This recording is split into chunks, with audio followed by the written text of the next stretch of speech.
एक और इंटरेस्टिंग दिन समाप्त हुआ इस England versus India test series का। सेकेंड टेस्ट डे 3 बहुत ही ज़बरदस्त रहा।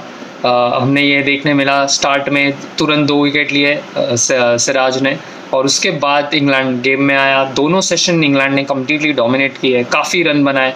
303 रन की साझेदारी हुई जेमी स्मिथ और हैरी ब्रूक की, और क्या लाजवाब साझेदारी थी, रिकॉर्ड बनाया उन्होंने। ये सेकंड हाईएस्ट पार्टनरशिप है for the 6 wicket for England. So काफ़ी बड़ा रिकॉर्ड बनाया, और जेमी स्मिथ और हैरी ब्रूक ने बहुत धुलाई की इंडियन गेंदबाजों की। और उसके बाद थर्ड सेशन में जैसे ही नया बॉल आया, जैसे ही सेकंड न्यू बॉल आया, इंडिया ने कमबैक किया। आकाशदीप ने विकेट लिया हैरी ब्रूक का, और वो पार्टनरशिप के बाद एक बहुत बड़ा कोलैप्स हुआ।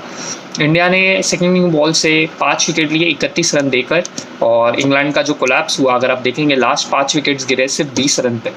तो ये बहुत बड़ा कोलैप्स था।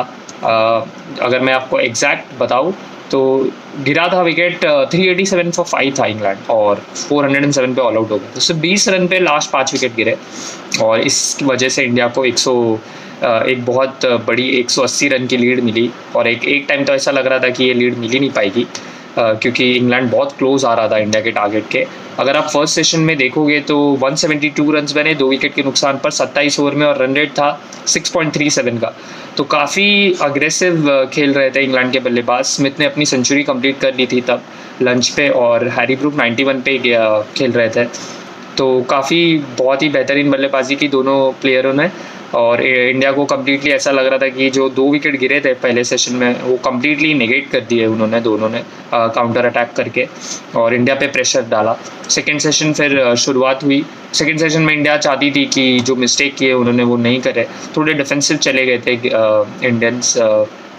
फर्स्ट सेशन में काफ़ी डिफेंसिव फील्ड लगा दी थी, स्लिप हटा दी थी, और शॉर्ट बॉल टैक्टिक यूज़ की। बट ये पिच थोड़ा स्लो है, तो काफ़ी इजी हो रहा था स्मिथ और ब्रूक के लिए बल्लेबाजी करना, और उन्होंने पूरा फ़ायदा उठाया। सेकेंड सेशन में भी कुछ इंडिया के लिए नहीं सही रहा। 106 रन बने 28 ओवर में 3.79 के रन रेट से। सो एक ही पॉजिटिव था इंडिया के लिए कि थोड़ा रनों की गति पे ब्रेक लगाया था इंडियन बॉलर्स ने, बट उस वक्त तक काफ़ी डैमेज हो चुका था।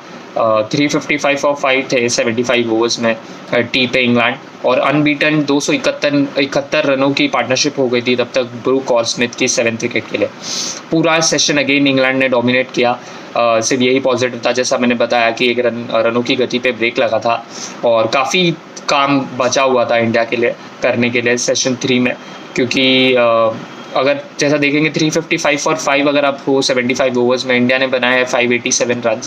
तो अभी इंडिया के लिए यही चल रहा होगा तभी दिमाग में कि ये अगर ये अपने टोटल के पास चले गए तो जो लीड जो हमें चाहिए थी 100 रनों की, 150 रनों की, वो नहीं मिल पाती थी, और वो नहीं मिल पाएगी। और उस वजह से ये जो मैच में इतना जो मेहनत किया है इंडियन बैटर्स ने, वो पूरा निकल जाएगा। तो उनका यही प्लान था कि ये कैसे भी इस मैच में वापस आया जाए, बट जिस तरह से बल्लेबाजी चल रही थी बहुत मुश्किल हो रहा था। लेकिन थर्ड सेशन में फिर एक बहुत बड़ा कमबैक हुआ सिराज के ओर से। सबसे पहले आकाशदीप ने 2 विकेट लिए। 75 ओवर्स पे ख़त्म हुआ था, एंड 5 ओवर के बाद नया बॉल आया, सेकेंड न्यू बॉल, और सेकेंड न्यू बॉल से मैजिक हुआ। आकाशदीप ने एक कमाल का इन स्विंगर डाला, कहाँ से वो आया पता नहीं, अचानक से एक खतरनाक गेंद आई, जाफा जिसे बोलते हैं, अनप्लेएबल टाइप बॉल थी। इन स्विंगर बैट पैड के बीच में से हैरी ब्रूक का डंडा ले गए, और वो बोल्ड हो गए 158 पे। बहुत ही बेहतरीन बल्लेबाजी की, बहुत अच्छा नॉक था हैरी ब्रूक का। और सेकेंड न्यू बॉल से अगर आप, और उसके बाद क्रिस वोक्स का विकेट गिरा फर्स्ट स्लिप में कवर ड्राइव करते हुए करुण नायर ने, और एक बेहतरीन कैच लिया। काफ़ी सेफ हैंड्स है करुण नायर के, और 6 विकेट गिरा 387 पे। 387 फॉर 5 से लेके 407 ऑल आउट, तो 20 रन पे 5 विकेट गिरे इंग्लैंड के last.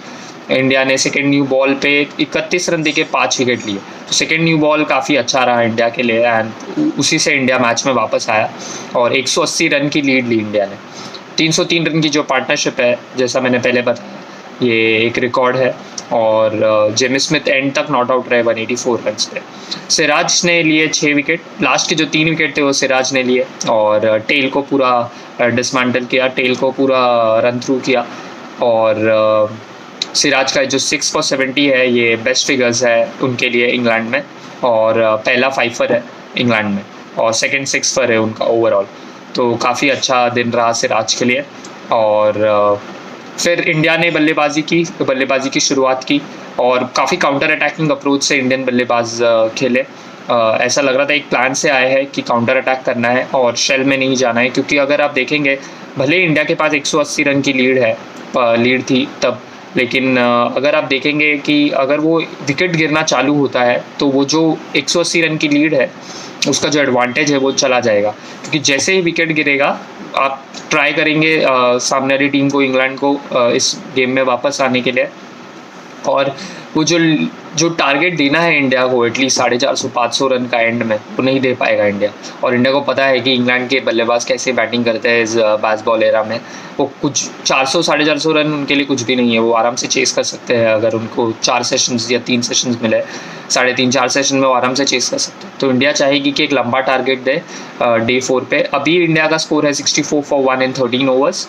They are going at a run rate of 4.92 और लीड हुआ है 244 रन का, 244 रन का एक विकेट पे। तो इंडिया चाहेगा कि एटलीस्ट 500 रन का टारगेट दे इंग्लैंड को और इनवाइट करे end of days play, just before end of days play today on day 4, और ट्राई करे 1-2 विकेट लेने के लिए नए बॉल से। और इंग्लैंड चाहेगी ऑन द कॉन्ट्रारी, इंग्लैंड चाहेगी कि क्विक विकेट्स ले फर्स्ट सेशन में डे 4 में, और इंडिया को जो रिस्ट्रिक्ट करे 400 के अंदर, और फिर अगर उन्हें 3.5-4 सेशन मिले तो वो आराम से चेस कर देंगे। तो ये प्लान रहेगा इंग्लैंड का कि इंडिया का कि लंबा टारगेट दे, क्योंकि इंग्लैंड कुछ भी चेस कर सकती है और इंग्लैंड चाहेगी कि 400 के अंदर रिस्ट्रिक्ट करे इंडिया को। तो देखते हैं डे 4 कैसा रहता है।